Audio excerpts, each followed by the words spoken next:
Let's start with the hook of this episode, I must say. Starting a company at 19. I feel it was a sort of innate hunger that was there. I think everyone told us that the NHS will never outsource to India. But we sort of figured out all the things.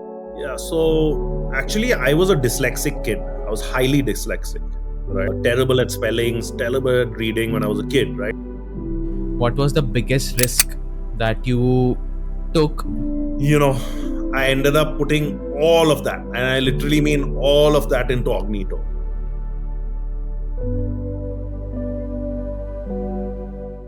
So today we are joined by Rustam Lawyer, who is a serial deep tech entrepreneur and co-founder of Ognito, which is India's first clinical voice AI, which is basically now used in 25 plus countries. From starting his first company at 19 to shaping the future of healthcare with AI right now, Rustam's journey is all about bold risks and bold impacts. So, I welcome Rustam to the AIBROS Show. How is it going at your end? Thanks very much, Mohammed. Great to be here. Yeah, excited about our conversation. Welcome. Yeah, we are too excited for this, and let's start with the hook of this episode, I must say. Starting a company at 19, because this is an age where people are still trying to figure out what should we do next, what should we pursue as a career. And you were serving for UK's National Health Services, I believe, right? So what was that one thing that was driving you at that age to start with your own venture or something like that? Yeah, I feel it was a sort of innate hunger that was there. I think, I was brought up in a very entrepreneurial environment. My grandfather was a real estate developer. My mom had set up a brewery, a beer company called London Pilsner. So I was always around risk takers in a way, right? And I think, the sort of pressures of business seemed to be like something that I just saw day in, day out. And I guess I just found that exciting, from a very young age, right? I think I probably bought my first, equity when I was 10 years old. I still remember Gujarat Heavy Chemicals, right? And checking it in the papers and things like that. So I was always very interested in business. I think at a pretty young age, my dad introduced me to a lot of business books and things like that. So I think it was that sort of very innate thing that I always wanted to do entrepreneurship, and I used to do small projects, at a very young age actually. But the whole starting of Scribe Tech at a very young age, that sort of happened. I think my mind sort of saw the opportunity, right? I was spending time in Bangalore and I'd seen the whole BPO industry starting to kick off, and specifically this medical transcription industry. We saw that it was growing in a big way for the US market. And I was studying in the UK at the time, and I saw that the NHS was, a massive healthcare organization, but completely government backed. But the same sort of logic applied, right? So they would need efficient services to sort of run this clinical documentation process. Because at the end of the day, even in the early 2000s, I think there was a clear understanding that electronic medical records were very important and data was very important. So the whole point was, how are you going to create that data? How are you going to capture the data? So first, in the NHS, they would have typing pools of these secretaries doing typing. But then we brought in this thing called digital dictation, where these voice files would be sent over, a secure line to Bangalore, and then you had the transcribers sitting there and they'd be typing it up and sending it back. So it was a sort of contrarian strategy. So I've always felt that contrarian strategies are very important to success. And this was our first proper sort of contrarian strategy that we tried, in a completely new market. And it was actually quite risky at the time. I mean, everyone told us that the NHS will never outsource to India, right? They said that there's too many unions and it'll become a big data security, they'll have issues, this, that. But we sort of figured out all the things. We started working. At the time they didn't have GDPR. They had a thing called the Data Protection Act. We studied the act. We figured out that if we made sure that the patient identifiers were anonymized or knocked out, redacted, then sending the file over was okay by the Data Protection Act. So that was the first thing that we figured out, this clue that if we can do this, then we can actually start off the service. And we started off, I still remember, with Newham University Hospital was our first hospital in the NHS, and that's how it all sort of kicked off at that early age. Interesting. Exactly. So it came from the family hierarchy, I suppose, and that brainstorming and that risk taking factor, that was all inherited, I believe, right? I believe so. Yeah. I mean, it's also because the conversations you have on the dinner table, you can sort of discuss your ideas, all these type of things. So it was a very innate, natural thing for me to sort of do that. Look, I'll take some risk. And actually, at the time, it was very interesting because when I was 19, my mom had sold the brewery, right? She had sold the brewery, and I actually always felt I had a business to walk into. Now, suddenly, I didn't have a business to walk into. So 6 months later, I started Scribe Tech. I said that I better get started early because, I always thought I had this family business and all. Suddenly, I didn't have it, that I better get started. So I think that was the sort of spark, really, at that age. Interesting. Very interesting. So, I have this question. You studied at Harvard, then Stanford, MIT. So, give me a comparison among with the experiences that you have had from those from those degrees or from those studies that you have made at these premium institutes versus the ones you made during your trenches, like the Yeah. theory and the practical comparison. Yeah. So actually, I was a dyslexic kid. I was highly dyslexic, right? I had heavy dyslexia when I was a kid. Terrible at spellings, terrible at reading when I was a kid, right? And one of the reasons I went to boarding school, actually went to boarding school in the UK, was because I was really struggling here, right? I was not being able to figure out, a lot of things. And at that time, I think dyslexia was not really appreciated that much. I mean, today, kids really get a lot of support on these type of things. But at that time, it Yeah. was like, you're just, not able to do it type of thing. So I was very fortunate that I got the opportunity to go to a boarding school in the UK at a young age, at about 12, and get to this journey of eventually building Scribe Tech, being there, etc. And my time at Harvard, Stanford, MIT was actually executive education, right? So I actually did it later on in life, uh, and it sort of happened because I was a dyslexic kid. I always had this thing that I want to go to an Ivy League. It was a thing that it was a dream of mine. So in a way, that when Scribe Tech started making profits, I saw all these executive courses. I said that, look, I'm going to fund this myself and I'm going to go for these courses. And I think what I did quite differently at that time, and what was very a sort of, again, a contrarian way of education, was that I did the courses that I found interesting, right? Okay. I looked at different, be it like negotiation or, launching new ventures or, all sorts of things like that, right? Innovation strategy, etc. And every year I would do a course. So because my company was a private company, so my company would fund one of these courses, and they were pretty expensive courses. You had to go to Boston or you had to go to these places. And I actually did 7 of these executive courses at Harvard, 1 at MIT, and 2 at Stanford. And they actually did make a difference for me. I'm actually a huge believer. Like, I can give you 2 stories where they were real game changers for me. The first one was when we were really deep in the trenches of Scribe Tech with the medical transcription business.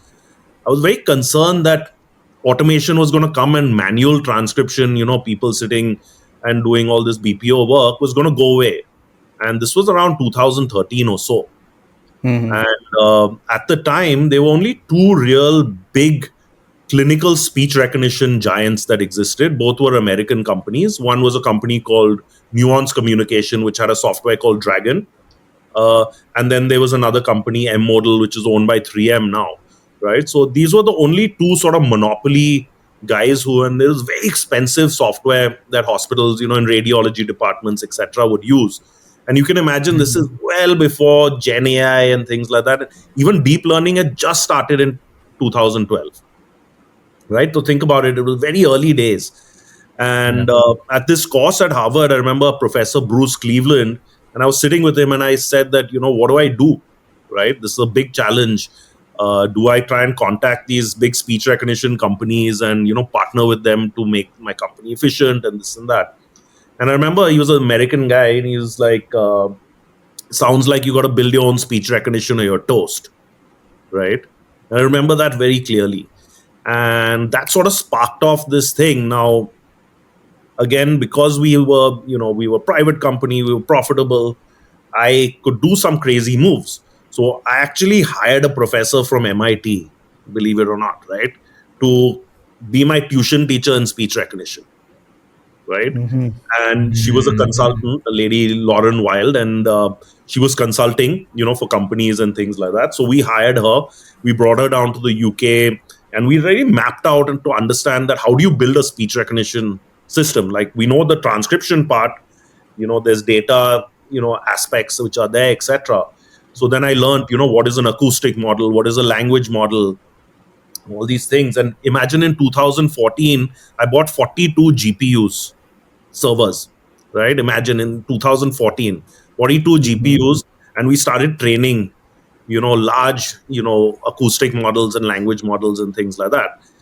And what ended up happening is we built this really powerful speech recognition technology, which we could then plug into the transcription company, which really then made us very efficient.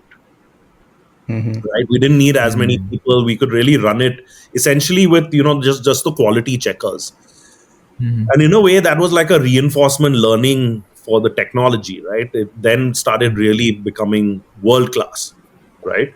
So we've had this very efficient then, engine, and it could, again, it sort of really boosted our profits, and also we were able to then, play around and do a lot of, innovation and things like that. And then another story is really in 2018, which was my last course I did at Stanford. And that was really the game changer, because for a long time I was thinking, we've developed the technology, we've got this company, ScribeTech, but, it's very focused on the NHS market. And I really wanted to do something product wise, right? And I knew that you needed a very different DNA for product compared to a service company. And in fact, at one course, I'd met a venture capitalist and I was saying I want us to do a product and all that. And he was like, very, very few services companies are able to make the shift to a product company. And I really took that to heart. So what I actually did is when I came back, I set up a skunk works, away from the BPO business, where we, hired these got these GPUs, we got, the machine learning engineers, and we started playing and, developed out the technology. But this 2018 course is when I really came up with the concept of Ognito, to develop a new company completely. And it was in our view, we said, look, for it to truly be disruptive, rather than trying to launch directly, say, in the US market, where these, giants literally had a monopoly, like say in radiology and all, Dragon has 90% market share of the US market. Why don't we try and bring something like this to India? It was again like the contrarian strategy of the NHS. We said, now I want to make this work in India, right? Why? Of course, doctors want efficiency. Of course, they want their report. We first focused in on the radiology sector in India. We came back, and I think that was the most exciting time probably of my life. In a way, we came back, all the stuff I'd learned at Stanford, we interviewed tons of doctors, and we really focused on UX. We said, look, we're going to build a world-class product that's going to defeat Dragon, right? And, it was very mission-driven. And we then, we said, okay, let's find one sector that we can dominate. So we said radiology, let's go, but we must own radiology in India. And, happy to say that, today maybe 30 to 40% of India's radiology reports are done through Ognito, right? Especially in all the premium institutions, Apollo, Medanta, Max, Narayan Hridalia, Manipal, all the top places, diagnostic centers. We really went and captured that side of the market. And then we were able to sort of move up the value chain, because once we were in radiology, people started saying, can we use this for surgical notes? Can we use this for these different things? Now, mind you, this was before the chat GPT moment, right? This was in Yeah, exactly. 2019 and Yeah. stuff like that. But it was real hardcore technology that we developed with language models, acoustic models. So that base was very, very strong. So, that's the sort of experience and, insights I actually got from, these courses, which are actually really good. So those courses do help you a lot into what you are right now and what Ognito is right now, I right? honestly believe so, because, I would go there and then I'd come back and apply to the business. Then next year I'd go again and apply to the business. So it was a very nice cycle of learning, actually. Ah. But as you mentioned that you guys jumped into radiology and you started this venture out here, don't you think India is a cost conscious market when it comes to any solution you built around? Yeah, Let's not just medical.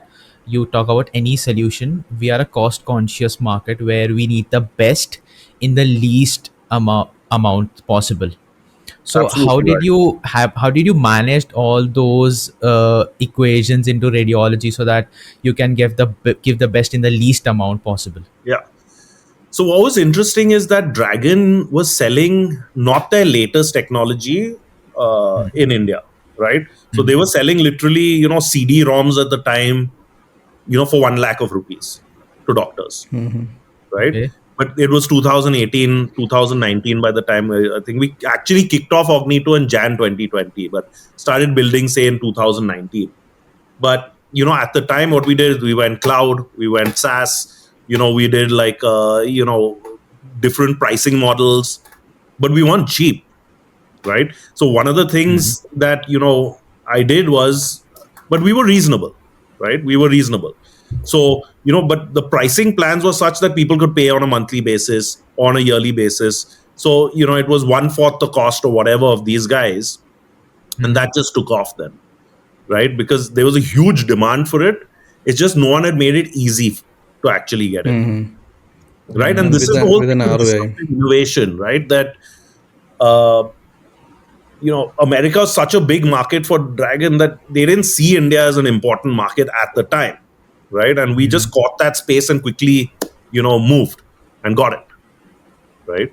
And then that base really helped us then, go to the next level and, expand out of India, actually, but India is still a very important market for us. Definitely. So, Yes, yes. so the And point of yeah, yeah, go you were ahead, saying Saif. something?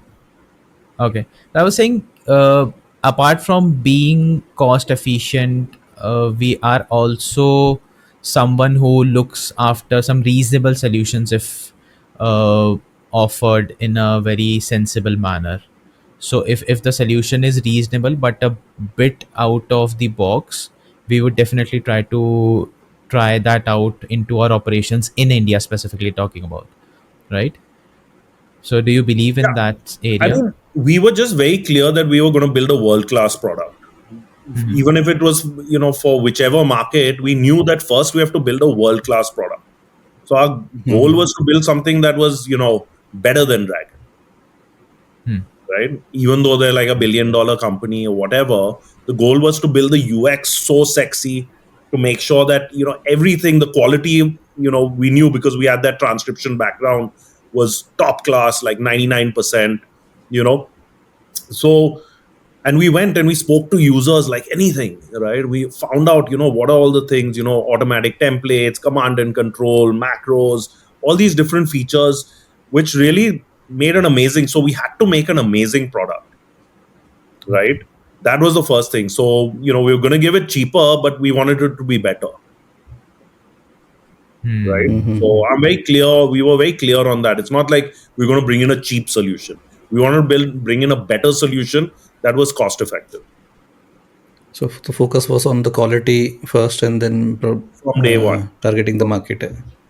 From Yeah, day one, yeah, because finally I believe very strongly that in medicine, right, quality matters like crazy. Like you have to be yes, obsessed about quality, right? Because there's Yeah. error rates and all are something that you cannot take risks with, because at the end of the day it can impact a life. Now this is something I understood for years and years of building Scribe Tech. So I think bringing in, and we had doctors advising us on our board, doing all these things. So we really designed it in a way that it's a medical product, right? It's like a medical device. It's not like just, oh, we're trying some startup and we'll do an MVP and all. No, we're building a world class medical product. That was the goal. Hmm. hmm. One point from the leadership habit, I just wanted to understand. You mentioned like one of the VC had given you input, like service-based companies will not be able to bring up a product which is like going into the product based. So you have led both BPO, that is a service base, and then an AI product company which is currently you're running. So wanted to understand like what are the leadership habits which are required for one to that could be a negative habit in service based, but it's a good habit in product based company. Yeah, I mean, the DNA of these two types of companies is quite different, Hmm. right? I mean, services based companies are truly about hardcore efficiency, right? Now, I can't say that, hardcore efficiency is not a good thing inside a product company also. But especially in the early years, I think when we had to innovate and we had to create a product, that was very different, which is why I set up a separate company to do it in, because I knew the management of the BPO and all would say, "This is, pagal admi hai. You're buying 40 GPUs and, when is the ROI going to come? And, what are you talking about, right?" Yeah, So definitely. that way you Yeah. have to think quite differently. So you had to allow these engineers and these machine learning guys to come in to test and to give them that space and time as well, right? Design thinking, to do all these type of things. It was very different. But I can't say that what I learned in the BPO business, all of that has been very useful to me, especially as this business has started scaling up. Then it's been actually invaluable for me, right? Because now Hmm. efficiency counts a lot, right? Making sure that security and everything is compliance and everything is solid counts a lot. So all these things count like anything. So I think definitely it was a great experience to have when we brought it in, but definitely it was a different DNA.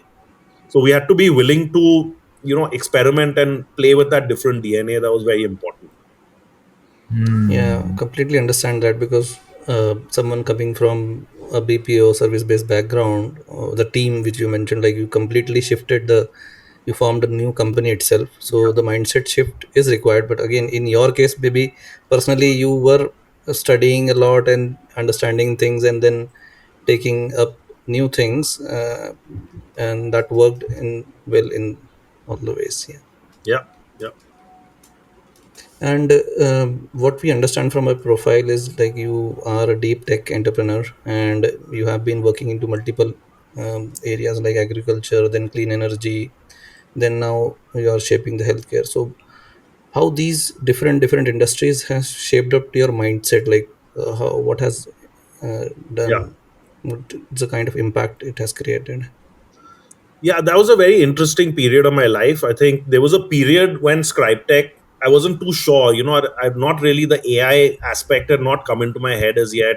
And I was like, where is this business going? I want to do something more innovative than just transcription, you know and at that time I started talking, and I was looking at other industries and things like that.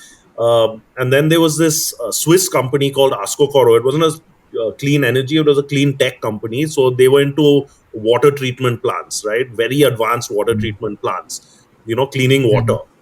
And their dream was to come and actually clean the Ganga, right? So that was the vision and all that. I was very excited. I got in with these guys. I came, I did a deal with the Tatas, with Voltas, where we said, that you will manufacture this, or, put it together. This technology will give you the license for India, etc. So that was a very interesting period of my life. That company actually ended up folding up, but you know, I think that experience of truly working with inventors, right, also, and innovators, different models and all, was amazing experience, right? And then on the agri tech side, I have a very close friend, Dr. Nagaraj Hedde, who's a great innovator. He has a company called High Tech Agri, and he's just amazing. Like, I sit with him and like just coming out with ideas and stuff like that. And we sort of worked on a project, to bring sort of very safe organic fertilizers into the country. And we did all these pilots and all. Now again, that project didn't end up, he's doing fine, but I didn't end up sort of going forward too much on that. But again, these experiences were amazing, right? And working with these innovators was amazing. And I feel because I did that, it sort of opened my mind up to the whole AI aspect. And that, why can't we build AI even in like 2014 or whatever? you know Yeah. it wasn't easy. You have to buy all these GPUs, you have to do Yeah. huge amounts of annotation, you have to do all this crazy stuff. But it made me think that why can't I do it? I can do it. So what if these guys are, big company or whatever? So it's these experiences that led me into it. Of course, nowadays, you just get an API and you can do all these type of things. It's a lot easier. But Yeah. it was very, very solid and good experience to also work in different industries as well. But then you sort of see all these parallels, right? Which the scientific method. Like, I worked a lot with all scientists, right, who were creating these wastewater treatment plants or agriculture things. So that scientific method was very interesting for me, which then got me into the research aspect of AI, and then we went forward. Okay. Okay. And you have worked in multiple industries, so just wanted to understand from your experience, what is harder, like convincing customers or convincing investors or convincing your own team? I mean, it really depends, right? It really depends. I mean, we were fortunate, certainly in Ognito, that when we built the product really caught on. And I think it was not that hard to convince customers because they were seeing the value. So I think that's a huge thing. I think, most of my business has been sort of bootstrapped mostly, right? So I've funded most of the things. So I can't say really on the investor side. I mean, of course, I've spoken with investors, done a lot of all that type of stuff. So I think that's something that just depends. I think time, place, all that matters there. But I think, with your own team, it's very important to have that mission driven aspect. And I think if you are truly mission driven, I think convincing a team is much easier. And, we've been fortunate to have a great team who's really into this mission with us, right? They see the big picture, that AI is something that really is making a true impact in healthcare, right?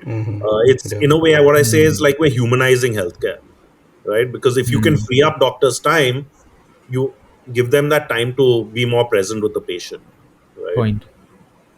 Which is very Yeah. powerful. So a lot of people actually got very hooked into that mission. So, since you are talking about entrepreneurship from the start of this podcast, right, and you are a great example that we can see over here of entrepreneurship, true entrepreneurship and leadership out there. Uh, but we know with entrepreneurship, risk comes attached to it. So the word entrepreneur and the risk taker, they both go parallel in the same direction when you move towards entrepreneurship. Uh, if I allow you, if I ask you to go back at your 20-year journey, like just have a look at your journey, what was the biggest risk that you took that could end up very disastrous, but with some tweaks or with some good decisions or good calls, it became a definite success? Um, so I think startups, by their very nature, are anyway, highly risky. I think the statistics are something like 90% don't make it past $1 million ARR, right? At least in Yeah. the SaaS business. So, um, yeah, anyway, your odds are really against you, right? Doing a startup, right? But I think learning how to truly manage risk well is very important. But you know, I don't know exactly, because there's been so many, risks that we've taken. But I would say that obviously we built Scribe Tech, and we built a profitable company that was generating a lot of free cash. Now, I could have, at that point, pretty young, sort of chilled out, right? It was millions of Yeah. dollars, whatever, of profit. And I could have chilled out. But, you know, I ended up putting all of that, and I literally mean all of that, into Ognito, right? Which is still playing out today. So, in a way, I would say, I'm living that risk just now, right? Uh, We've significantly funded this company, and all our profits are in there. I didn't pay myself a salary a very minuscule salary I paid myself for many, many years, and just put everything into this next venture. So I guess we'll see how that that goes. Yeah. yeah. So we can consider Ognito as that decision which Yeah. we are talking about. But I don't think I would have had it any other way. I don't think I would have been happy Yeah. if I had not taken on this challenge. Absolutely. So, tell me something about Ognito. How easy it was, since we were talking about Indian markets, and how did you worked around Indian markets, and how radiology was your thing. Tell me how hard it was, or how easy it was to convince doctors, investors, and all the people out in the medical sector to like give them an assurity, like there'll be someone called AI with your side, which will be which will be working with you, or which will be working for you, whatever we can say. How Yeah. hard or how easy it was? Yeah. So I think we, as I said, were very focused on building a great product Hmm. first. And I think if a product works and it does what it's supposed to do and gives you that efficiency, then it's not that hard to sell to people, right? Because if you're able to do what you're supposed to do, and where we were giving a huge productivity boost, and actually we were quite lucky because in a way we launched bang when COVID happened, right? And radiologists were all working from home and all, and they were like, I have to type and stuff like that. So when this tool came and it was very efficient and easy to buy, that actually gave us a huge boost. So that was very fortunate, that we were able to sell, online actually to all sorts of doctors through COVID. So that was a nice boost. And then I think, especially in something like medicine, or I think in any enterprise business, right? And we are an enterprise business. We have a retail aspect, but at our core, we're an enterprise business. I think testimonials are the most important thing. Nothing Right. sells your product like testimonials. And I think that was something that we made sure that we had a lot of champions. We got lots of strong testimonials, and then it sort of rolled from there. Hmm. Okay. But does that change with the market, like in the global market? If you see, is there a difference when you pitch to a customer in UAE or some other market as compared to India? What kind of Yeah, difference for have you sure. Once we experienced? had to start getting to the international markets, we had to up our game in a big way.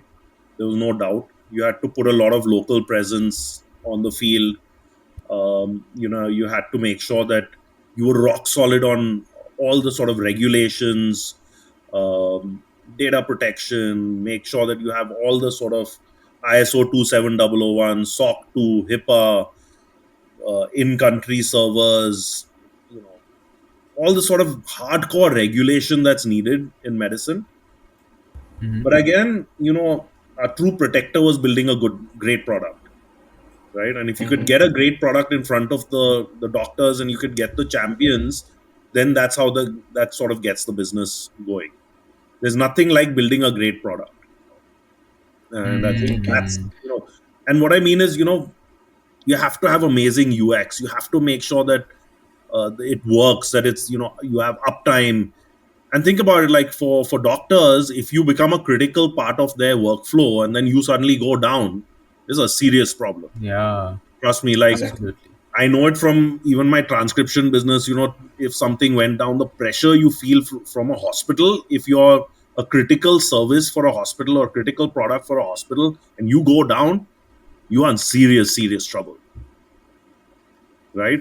That's what type of thing that keeps you up at night. So you had to make sure that you're actually building something very robust, very scalable, all those type of things, and that means you have to invest in the right type of teams, engineering talent, etc. True. So True. I Mm. think the answer is that yes, we did have to up our game as we went international. So even if we Hmm. see like in medical areas, same voice agent if we deploy into some other niche or industry, so that would be much of lesser price as compared to what we have to build, like based on the GDPR compliance and the HIPAA compliance or the uptime which you mentioned. So do you see that as a challenge also in the medical sector? I mean, for sure, it's a very challenging sector, but Hmm. that in a way it becomes your moat, right? Mm-hmm. I sort of liken Hmm. AI today to like what pharma was like, a little while ago, like in the early days of Cipla or something, where you Mm-hmm. needed Yeah. massive amounts of lawyers and you needed a lot of things on regulation. Today, AI regulation, is very difficult. There's a lot. It's constantly changing. There's new things coming. There are lots of gray areas. So you really have to be up on your game. And for sure, I think this was something that we understood. We knew it was going to be challenging, but we had the skills built up also. So we knew that we know what is needed. We know that we can survive giving a great service to hospitals. That yeah, they're going to be challenges, it's going to be tough, but we knew all that, so we were willing to take it on. And I guess our sort of vision for this is only the beginning, right? Hmm. As you become Yeah. the sort of Jarvis for doctors, right? When you become that voice in the room that the doctor's relying on, there's so much Hmm. more layers that come in with that, right? So this Yeah. is just a platform. It's just the beginning, right? It's a Absolutely. very efficient. Today there's AI scribe, but with AI scribe we have a thing now added, AI coder, which does the revenue cycle management for them. We have CDI agent. CDI agent now is on top of that, which will advise them, that hey, you've ended up missing this in the document, you need to add this in the document, so it's guiding the doctors also. So like that, there's more things that will be added, right? Hmm. And Hmm. this is so we understood that, but we were always very clear that we want to go deep, Okay. right? That medicine is something that I don't want to be running around, that just because I got voice AI skills I'll jump into banking or something like that. The Hmm. moat is Hmm. to go really deep and become world class at this field in medicine. Hmm. Great, great. Great. So let's talk about healthcare and medicine. And say, since we were talking about how passionate you were about this area, tell me, how do you win trust in healthcare and medicine? Because it is a lot when it comes to managing patients' data, following compliances, maintaining accuracy, right? And maintaining uptime, as you mentioned. How do you gain trust in this area? I think it's a great question, and I think very relevant for today, because today Hmm. it's so easy to just take an OpenAI API, you Yeah. know, put a web page together or whatever, and have some MVP that you can say, hey, that I've got some great technology. But there's so many layers behind it in healthcare. And that's what I feel, that we invested early on in all the correct things because we had the experience. We knew we had to be GDPR compliant. We knew we had to have the right type of technology, scalability, all these type of things. And then you have to really bat on the front foot that hey, we've got all this, right, when Yeah. we come in. And that then gives people confidence. Obviously, as we said, testimonials, we talk about our experience with the NHS, that we came from this industry, now we moved into this innovative product. So all that helps. Hmm. Hmm. Yeah, yeah. So, talking about Ognito, what one bold bet you are currently making Ognito, that people might feel like crazy. It's crazy. So today, I think with the power of AI, it's very difficult to say what is crazy, right? Because I think you're now Mm-hmm. limited just by your imagination, Yep. right? Because Yeah. it's advancing so fast, the technology, that today what I may think is crazy, like next year is already done, right? Yeah. So I think that has already come down a lot. So we're making a lot of bold bets, of course. As I said, I believe that this is becoming truly a augmenting technology for doctors, right? Mhm. So, clinical decision support. Will it help the doctor become way more efficient and, way more accurate as well in their own diagnosis of the patient? So, Mhm. in a way, Mm-hmm. it's that co pilot, which is like a mini doctor that's being created, right? But again, I come back to the aspect that I believe very strongly, which is, the humanizing of healthcare with AI, right? That human beings still want the doctor there. They want the doctor there. They want to be able to engage with a human being. That's still very important in my mind. And you want to give technology that takes away, say, the administration burden or takes away a lot of these other things and just, Mhm. allows a doctor to be a lot more present with the patient and things like that. So I think everything we're building out is for that mission. Mm-hmm. So, Mhm. Yeah. So I need to ask this question. So let's say someone is trying to build something. Let's not take the example of Ognito. They are trying to build an AI solution around healthcare industry. Let's say they want to target whether they are a good fit for the Indian market or they are a good fit for the Western or the foreign markets out there, international markets. Tell tell me a comparison between the challenges that one faces while establishing a solution in the Indian medical market and the challenges that they face in the international markets out there. I believe in international markets are also vary with the regions and continents that we go. But if you can provide a broader aspect of sure, comparison. sure. So firstly, I think AI and all these things in healthcare is a huge opportunity. Yeah, So it's definitely an opportunity for people, right? yeah, It's a massive market, right? yeah. The US spends $4 trillion on healthcare, right? I would say maybe 1 trillion of that is on services, right? Okay. So just the services aspect, with the way things are happening with agents and all, you're talking about $1 trillion TAM just in the US. So, it's a big market. Yeah. I personally believe India is a great market to launch in, to learn, to refine your product, to harden your product, to get lots of feedback from doctors. Because, at the end of the day, we've got great clinicians in our country, we've got great systems, hospitals, all these type of things, right? So, of course, Yeah. this is a great environment to test things out in. And what we found is, operating in India, suddenly one radiologist was sitting, here. Suddenly they went to Dubai and called us. And we got one customer in Dubai that way, right? Because our doctors also travel the world. Yeah. So, I think from that angle, India is an amazing market to get started and to try your things out in. Uh, the challenges are like what you were saying earlier, Mohammed, which is, things like, you know hospitals don't really like to spend money on software. We still have this mindset that, oh, how can we, like, I'll give you an example. Say an Epic system, which is an EMR system in the US, you know they cost like $100 million up to $1 billion for the software in a hospital. Okay, you Mm-hmm. can't imagine a hospital in India even spending 100 crores. Okay, Yeah. it will not happen. Yeah.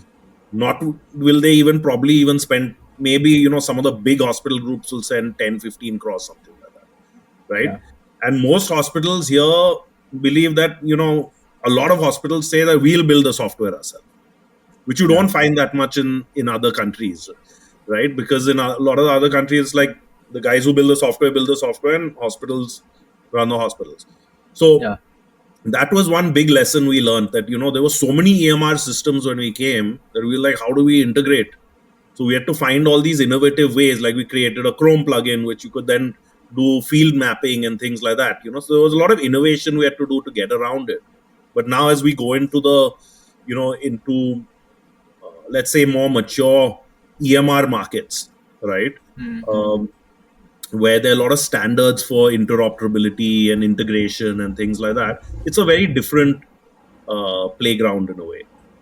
So I just feel, yeah, India's a great market to start, and it's got scale, it's got everything, and you can collaborate like anything with doctors here, which is amazing. Which you need to do if you're building a product for doctors. You need to collaborate with doctors like anything. Yeah, So why absolutely. not do Yeah. it with so many doctors that we have in our country? Yeah. Yeah, exactly. You also talk about centralized interoperable healthcare system. So Yeah, can you explain our audience in a simple term what does that mean exactly? yeah. So think about it this way, and I think we're doing a great job in India just now with the Ayushman Bharat system, Yeah. that where you want to be able to share data. So first of all, you want to be able to capture data in a structured way, Hmm. right? It's very important. Think about it that the value of data is if it's structured correctly. So if you go in to meet a patient, I mean, you go in to meet a doctor, you want to understand, okay, this was the chief complaint, this was the history, this was the medication given, these were the tests given, this was the plan of care, etc. So it needs to be captured in a very structured way. And then the interoperability is important. If I'm in Mumbai, right, and suddenly someone's in Delhi, and you've had some incident, you want to be able to go into that hospital and quickly sort of get my medical history. Now Hmm. that can only happen if there's things are interoperable. And what was happening is that hospitals understood that data is the new gold or whatever, right? So they were Yeah. Yeah. all holding that data and didn't want to share it. This was a big challenge. So that's why the government has to step in. These are core sort of infrastructure that the government has to set up in a country, where you make that interoperability possible uh, by doing it in such a way that if I have a Abha number or something, I can come and say, okay, I'm here in Delhi now, this is my Abha number, pull my on my request, I can pull my history, Yeah. right? And I think we're actually leading in an amazing way what we're doing here, right? It's still in the early days, and things are sort of moving. It'll take time to really have that. And even in the West, it's not like it's so interoperable, or everyone's trying to get there. That Yeah. is like the Yeah. holy grail, to have everything completely interoperable and all that, right? But it's because people also value data or see the value of their data, they don't make it so easy to share, right? Yeah. So all the types of challenges that are there. Yeah, means one challenge is also with respect to the mindset. Like if we think about it in a negative or darker side, like all the data is available uh, with the hospitals or across the hospitals, Correct. which again is some sort of concerns to the people, like whether Privacy. each and every information is available, Correct. even not the outside one, even the reports and everything Correct. from your body. Probably So chat that's gpt has more information than everyone now, right? So the amount yeah. people are using. But yeah, Possibly. I think Yeah. it is a very regulated sector, so people should have some confidence that you know there's a lot of regulation in healthcare. So it's not like just so easy, and things that there's a lot of laws, a lot of things that are there to protect patient safety and those type of things, that I can tell you Mm. for sure. There's a lot which you have to deal with, so Uh, people are responsible, right? Hmm. So Hmm. is, of course, that is the fear, right? and yeah. and it's Yeah. very correct, because patient confidentiality is critical, right? Yeah. But as I was saying, in today's day and age, we don't know what all we're sharing inside chat gpt today, right? I mean, the amount, probably what AI has captured just from these chatbots in the last year is probably more than all the medical data kept in hospitals or something, probably, right? Yeah. These challenges are challenges that we need to grapple with for sure. Yeah, means society. that's a collective challenge for everyone, even the governments, the people Exactly. in the industry, and all. So Yeah. yeah, and even we see that nowadays, Gen in this age of social media, we see a lot of information circulating, like Chat GPTs reading the brain scans, and all of Yeah, the stuffs like we see. People are using it for consultation. Doctors are using it for consultations and all those correct. news. So there are a lot of buzz around this topic in the healthcare. So, as you have been into the healthcare industry from the last around 20 years now, so what's the hype you see, and what's the actual usable things like voice, the case which you are doing? We understand it completely. It's also doable and it's working fine. What all other things you see, like it's just a hype, or can you share some your So, insights on that? so, so actually, the sector that we're in, which is the ambient AI scribe, is actually one of the fastest growing AI use cases. Right, it's actually working. Hmm. Right, it actually came in. Mm. I imagine, and it's transforming, healthcare. Right, it's really, the ability to capture, the doctor patient conversation and create this structured electronic medical record and all these type of things. That use case is actually working. It's growing, revenues are happening, is a complete explosion. So this is one use case where it's working. Hmm. For sure, there's, I think, a lot of hype also. Right, I think there's definitely a lot of hype because today it's so easy to come up with an MVP. Yeah.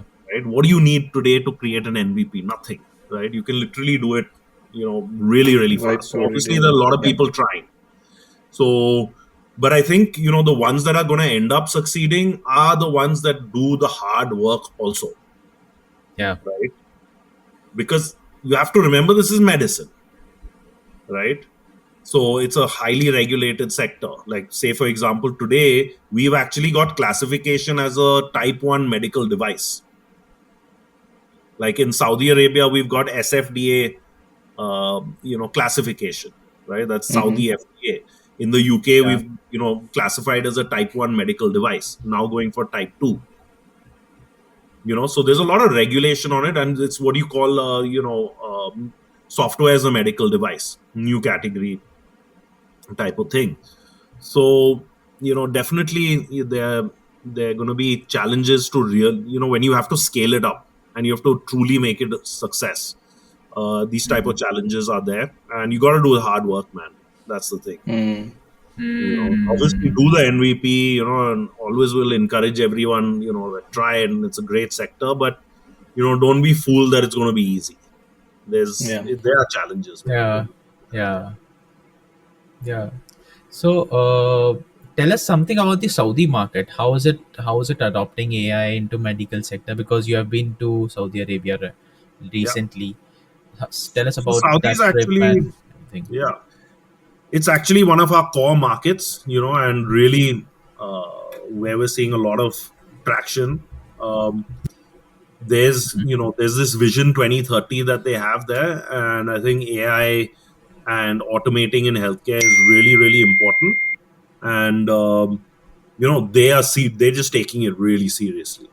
They're opening up, and again, it's, a market where you have to do things correctly, for sure. Mm-hmm. And you got Mm-hmm. to make sure that you're investing in local talent. You're there personally a lot. And I'd say the overall broader GCC region where we're focusing, right? So, UAE, Bahrain, Oman, all these places are great markets, right? Yeah. And Yeah. they're very open. They're actually very open to AI, and Mm. it's moving rapidly. So they're adopting AI. Is that They're the thing? actually adopting. They're actually adopting in healthcare. Interesting. Interesting. So, tell me one myth which we can talk about AI in healthcare that frustrates you the most, that you have heard a lot and that frustrates you out. I don't know about a myth, but what I can tell you, the thing that I find frustrating and the thing that really needs to be fixed in healthcare is cost, right? The biggest problem for healthcare is cost, Yeah. right? How do you make it, universally available? It's Yeah. something that I believe very strongly is a human right, but obviously there's huge amounts of private sector and stuff like that. And I think that's the true promise of AI. Hmm. AI can actually reduce cost, change business models completely. It'll take time. I don't think it's going to be like just overnight. There's still a lot that has to happen. But I think this is the true, sort of vision with AI, that you can actually bring down cost, right? Um, I mean, there was an area that we were researching, because being a voice AI company, in our research lab, we were looking at an area called voice biomarkers, Yeah. especially at COVID, because I wanted to create a voice biomarker that could detect COVID at the time. But I realized, at the time it was going to be very heavy on all the FDA and all these type of things, and we were going on this ambient thing. So it's important for companies not to spread themselves too thin. But we actually built a model, and it was working at like 80% accuracy and things like that. Now imagine something like that, right? Uh, Yeah. that's something that's truly scalable, right? Now COVID could be one use case, but there's a huge amount of use cases with this technology.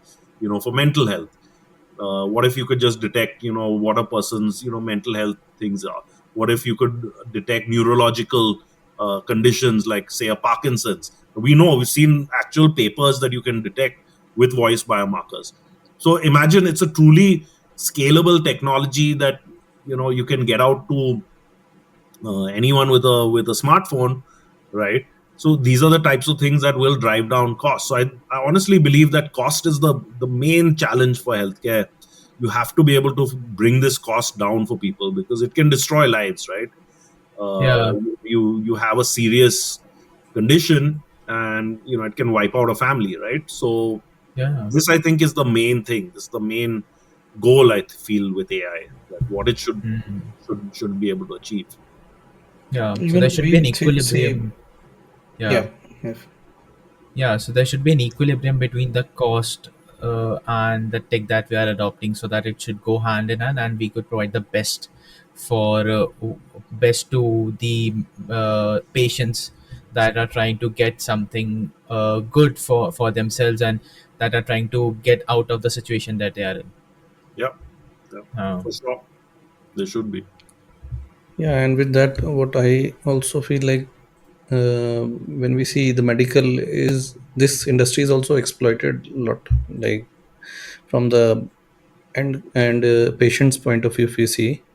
So there are a lot of heavy fees. There is no regulation on that also. So Yeah, probably all the things can be, like the overall cost in infrastructure or building and everything can be optimized yeah. once we have yeah, scalable No, AI for sure. Because solutions. at the end of the day, if it's a business, right?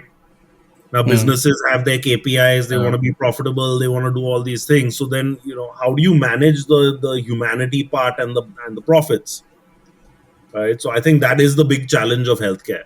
That's why say in the UK, the NHS, no doubt, it's definitely not perfect system. I mean, you have huge waiting lines and things like that, yeah, but in some yeah, ways it's just great, right? Everyone gets access to amazing healthcare. Like say if you've had like a serious accident, you know an NHS helicopter will come and pick you up. Say if you have to be taken to some specialist hospital, they may spend £1 million on a surgery, right? yeah, Which is free, right? So, but okay, chalo, if you cut your hand or something, you might be waiting in line for some 12 hours or something, waiting around, right? Because it's not an emergency that way. You could be bleeding and yeah, having all sorts of things. But if you're not dying, yeah, to you have to wait for 12 hours.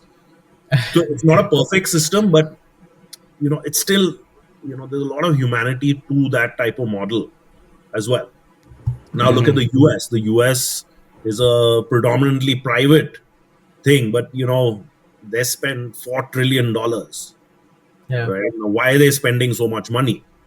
Because it's a money generating business. There's insurance, there's all these things. Now, do you really need to be spending? Maybe it could have been much more efficient, So, but because it's a Hmm. business, it's something that, it's just become something that's become this huge juggernaut, of expense. Yeah. Hmm. Quite a topic to be thought over and should be Yeah. worked on. Yeah. So, if I ask you like this can be something which is out of the box. I just came up. Uh, if you want to instruct someone who's 19 years old and who's watching this conversation right now, if you want to give them some valuable advices around AI, around entrepreneurship, or around building a business because you have been so experienced into this area, what would that be?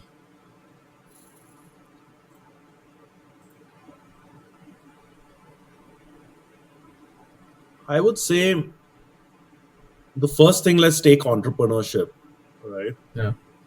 There's a lot of glamour around it, Yeah. right? But the fact of the matter is, it's bloody hard, right? I mean, I think Elon Musk says, right, that entrepreneurship, doing a startup is like chewing glass and staring into the abyss of death every day, right? Which is something, I would agree with. It's really bloody hard, especially to succeed, right? Because you're going to have to work your ass off, you're going to have to risk everything. And then there's like, 10% chance that you're going to make it past a million, and then the odds become even tougher, right? Yeah. So it is really hard, um, but it's also exceptionally rewarding, thing Yeah. to do, to be able to achieve something with that. So I think that's something that, I think it's important to also say that, because you can always talk about the glamour so much, but people should Hmm. also know the reality that, yeah, you're going to be working your ass off for the next 10, 15 years without really, having anything out of it. You have to give everyone everything first. Your team comes first, every investors come first, everyone comes first before you. You're like the last guy who's taken care of, right? Yeah. So that's very much there.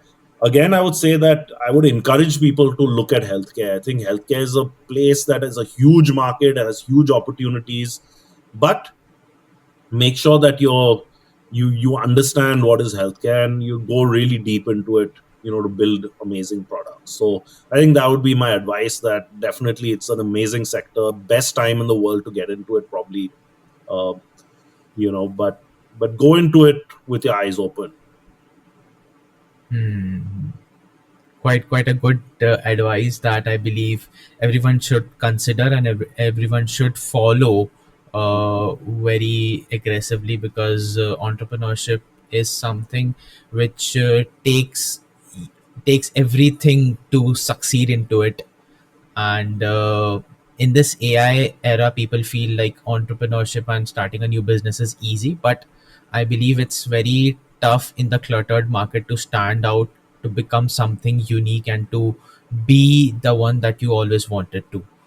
Yeah, And talking about healthcare, it's a tremendously rewarding area, but be careful what you're doing into that area.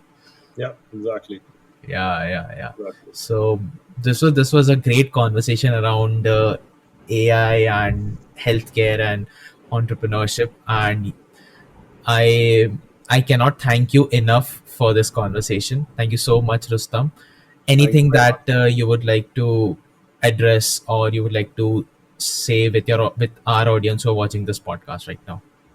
Yeah. No, firstly, thank you so much. Really was a great conversation. So happy to have done it. Hmm. Yeah, I mean, I would just say that, go after your dreams, make sure that you take that risk. I always believe that, it's much better to, I think, if you sort of get to a point in your life and then you look back and you say that, I didn't take these risks, I didn't try it, I don't think you're going to feel happy. But if you've taken risks and, sometimes things fail and things like that, at least you feel that, look, this is something that I've tried and I've learned from, right? Hmm. And it's experience at the end of the day that, drives you forward as well. So it's also very good for society, right? Entrepreneurship is Yeah. actually very good for society because it creates jobs, it moves the world forward. So I think it's so important to be someone who's actually taking that forward and pushing the boundaries. So good luck to everyone, and Yeah, hopefully, if we can inspire someone from the show, it's definitely worth it. definitely. Definitely, Every that's the every aim. viewer, Yeah. yeah, every And viewer is thanks, going Rustam, to be. for Great. coming to the podcast. And it was a great download. Thank you. Thanks very much, guys. All the Yeah, best. thank you so much. And until next time, keep building, keep moving. Thank you so much.